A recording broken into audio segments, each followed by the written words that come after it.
अस्सलाम वालेकुम dear students, आज का हमारा जो लेक्चर है वो है मंडी की वस्त कि मार्केट का जो है वो स्कोप कितना है आपके पास। मंडी के अंदर या मार्केट के अंदर जब भी चीज़ की जितनी ज़्यादा तलब होती जाएगी उतने ही मार्केट का जो स्कोप होगा या उस प्रोडक्ट का जो स्कोप होगा वो आपके पास बढ़ता चला जाएगा। और अगर उस चीज़ की जो तलब होगी वो कम होगी तो इसका मतलब होता है कि मंडी के अंदर उस चीज़ की जो डिमांड्स है वो कम होने की वजह से उसका जो स्कोप होगा वो भी कम होता जाएगा। तो किसी भी शय की तलब जितनी ज़्यादा होगी मार्केट उतनी ज़्यादा उसकी वसी होती जाएगी, और जितनी मार्केट के अंदर उस चीज़ की तलब कम होगी तो इसका मतलब होगा कि उस चीज़ की जो वस्त होगी या उस चीज़ का जो स्कोप होगा वो भी आपके पास कम होता चला जाएगा। तो मार्केट के अंदर उस चीज़ का स्कोप बढ़ने या कम होने या तलब के बढ़ने और कम होने की कौन सी वजूहात होती हैं वो आपके पास। सबसे पहले शय की नौइयत।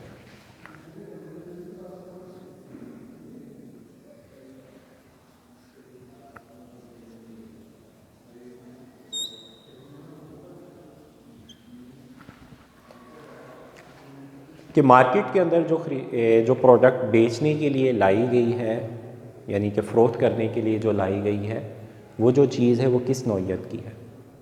क्या वो ज़िया पज़ीर अशिया है यानी कि जल्दी गल सड़ जाने वाली अशिया है या पायदार अशिया होती है।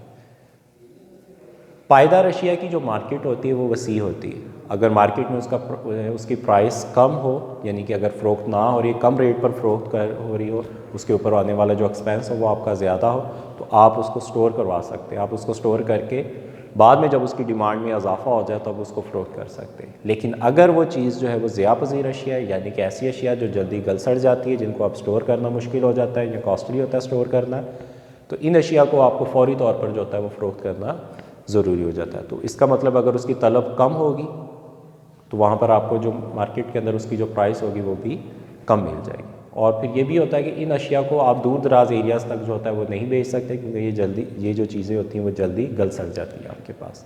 तो इसका मतलब है शय की जो नौइयत होती है, क्या चीज़ जो है वो पायदार है या ज़िया पज़ीर अशिया है, तो इस चीज़ की बिना के ऊपर जो होता है वो आप मार्केट की वस्त का जो है वो अंदाज़ा लगा सकते हैं। उसके बाद है शय का हुजम।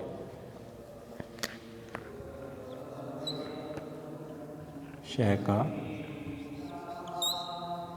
हुजम और उसकी नौइयत कि जो प्रोडक्ट आप मार्केट के अंदर जो है वो फ़रोख्त करने के लिए लाई गई है उसका मार्केट के अंदर जो है वो आप उस प्रोडक्ट का हुजम चेक कर लें कि क्या उसकी मालियत कम है और उसका हुजम ज़्यादा है। जैसे गंदम का जो भूसा होता है उसका साइज़ ज़्यादा होता है लेकिन उसकी प्राइस कम होती है, इसीलिए आप इसको दूर दराज एरियाज़ तक जो होता है वो नहीं बेच सकते। लेकिन जो गोल्ड है, सोना है, साइज़ उसका कम होता है लेकिन उसकी मालियत जो होती है वो बहुत ज़्यादा होती है। इन प्रोडक्ट्स को आप जो है वो दूर दराज एरियाज़ तक जो है होता है वो भेज सकते हैं। इसका मतलब है कि जो चीज़ का जो हुजम होता है और उस चीज़ की जो मालियत होती है वो भी काउंट करती है कि आपने उसको एक जगह से दूसरी जगह पर ट्रांसफ़र जो है वो करना होता है। अगर चीज़ कीमती हो लेकिन साइज़ कम हो, गलने सड़ने वाली ना हो, पायदार हो, तो फिर आप इसको दूर दराज एरियाज़ तक जो होता है वो फ़रोख्त कर सकते हैं, यानी कि जहाँ पर इसकी डिमांड ज़्यादा होगी वहाँ पर ले जाकर आप इसको फ़रोख्त कर देंगे। लेकिन अगर चीज़ का प्रोडक्ट का जो साइज़ होता है, हुजम जो होता है वो ज़्यादा हो लेकिन उसकी प्राइस कम हो, तो इसका मतलब होता है फिर आप इसको इर्द गिर्द का जो एरिया होता है वहीं पर फ़रोख्त करेंगे और मे बी ये भी हो सकता है कि उसकी प्राइस जो है वहाँ पर कम आपको वसूल हो। उसके बाद है शय की तलब।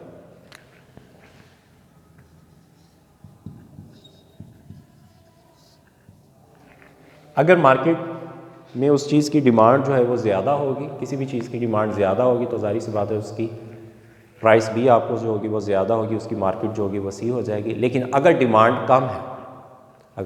कम है तो इसका मतलब होगा कि उसकी प्राइस भी जो होगी वो आपको कम वसूल होगी। तो इसका मतलब तलब के बढ़ने पर आप उसको ज़्यादा फ़रोख्त करें ताकि वहाँ पर बेनिफिट्स जो होते हैं वो ज़्यादा होंगे आपको। लेकिन अगर डिमांड कम होगी तो वहाँ पर आप इसकी प्राइस भी जो होगी वो कम वसूल करेंगे तो प्रॉफिट भी जो होगा वो आपके पास कम हो जाएगा। उसके बाद है ज़राए नक़्लो हमल है आपके पास।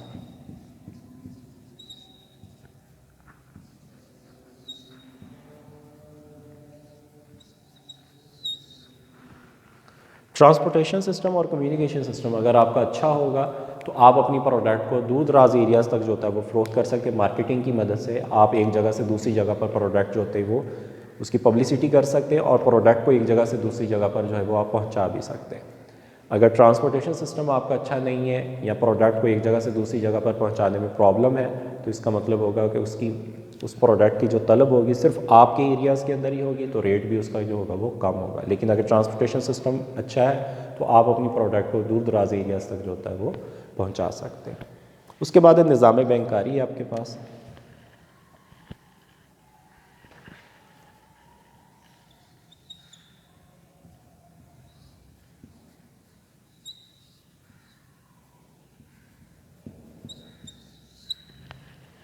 बैंकिंग सिस्टम जितना ज़्यादा स्ट्रॉन्ग होता जाएगा, आपका कारोबार भी जो होगा उतना ही ज़्यादा इस्टेब्लिश होता जाएगा। पहले ये होता था कि लोग जो होते थे एक जगह से दूसरी जगह पर पहले जाकर चीज़ को देखना, फिर उसके प्राइसेस डिसाइड होने, फिर वहाँ पर जाकर पैसे ट्रांसफ़र करना, उनको पैसे प्रोवाइड करना, फिर प्रोडक्ट जो होती थी वो आपके पास आ जाती। अब लोग घरों में बैठे बैठे ऑनलाइन जितनी भी आपकी शॉपिंग है, तो जस्ट पिक्चर्स को देखना या प्रोडक्ट्स को देखना और पेमेंट करना और प्रोडक्ट का आप तक पहुंच जाना, तो ये बैंकिंग सिस्टम की मदद से जो है वो आपके पास अब कारोबारी लेन देन जो था वो पहले से बहुत ज़्यादा इस्तेमाल हो गया आपके, और साथ में आपके डेबिट कार्ड, क्रेडिट कार्ड्स, इन सभी चीज़ों के इस्तेमाल से भी आपके कारोबार जो थे वो पहले से ज़्यादा वसी हो गए। उसके बाद सियासी सूरत हाल है आपके पास।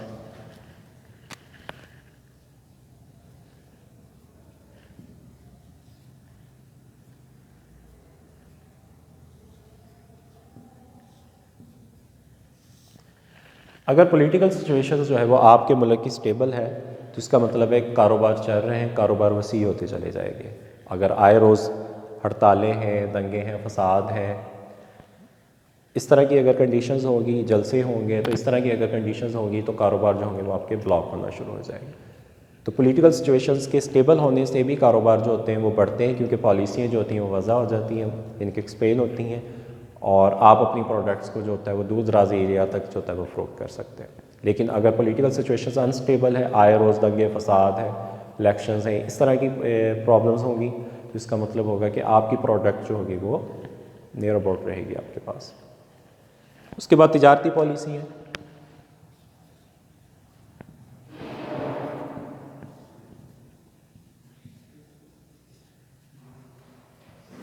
फॉरेन पॉलिसी अगर आपकी अच्छी होगी तो आपकी इंपोर्ट और एक्सपोर्ट के ऊपर बहुत ज़्यादा उसके असरात पड़ते हैं।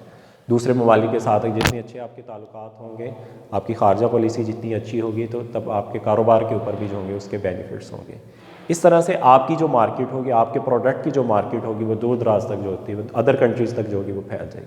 लेकिन अगर दूसरे ममालिक के साथ आपके तिजारती ताल्लुकात जो है वो अच्छे नहीं है, तो इसका मतलब होगा कि आपकी प्रोडक्ट आपके मुल्क में ही रहेगी, तो फिर उसकी तलब भी जो होगी वो कम हो जाएगी। उसके बाद है अशिया की दर्जाबंदी है आपके पास।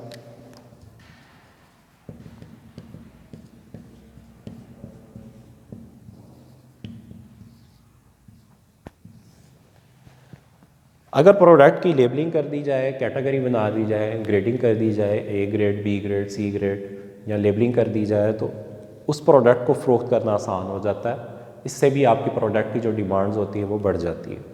लेकिन अगर मिक्सअप हो, यानी कि प्रोडक्ट्स को इकट्ठा किया हुआ हो, सारी क्वांटिटी, सारी क्वालिटी उनको इकट्ठा किया हो, तो फिर उसको फ़रोख्त करना भी जो होता है वो मुश्किल हो जाता है। जैसे आप चावल की एग्जांपल ले सकते हैं, आपके पास सुपर है, सुपर गार्ड है, आपके पास कायनात है, तो ये अगर आप इस तरह से कैटेगरी बना देते हैं अपनी प्रोडक्ट्स की, तो फिर उस चीज़ को जो फ़रोख्त करना होता है वो आसान हो जाता है। लेकिन अगर कैटेगरी नहीं बनती, आप सारी यानी कि सारी चावल की फसल को जो होता है वो इकट्ठा कर लें, तो फिर उसको फ़रोख्त करना जो होगा वो मुश्किल हो जाता है। उसके बाद तखसीस कार है आपके पास, स्पेशलाइजेशन होती है।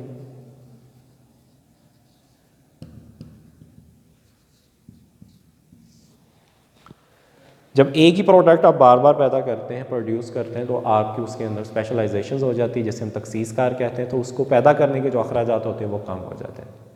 तो अखराजात कम होने से प्रोडक्ट्स क्वांटिटीज़ आपके पास बढ़ जाती है, कॉस्ट ऑफ प्रोडक्शन कम होने से आपके बेनिफिट्स भी जो होते हैं वो बढ़ जाते हैं।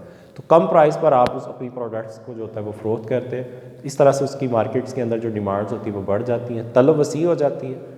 और अगर आप मुख्तलिफ काम कर रहे होते हैं तब आपकी स्पेशलाइजेशन नहीं होती, फिर आपके एक्सपेंस भी जो होते हैं वो बढ़ जाते हैं। एक्सपेंस बढ़ने से कॉस्ट ऑफ प्रोडक्शन बढ़ गई, तो चीज़ आपकी पहले से महंगी प्रोड्यूस हो रही होती है, तो फिर उसको फ़रोख्त करना जो होता है वो मुश्किल होता है।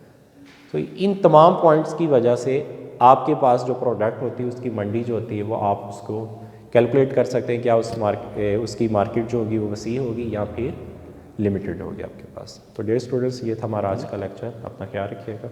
अल्लाह हाफिज़।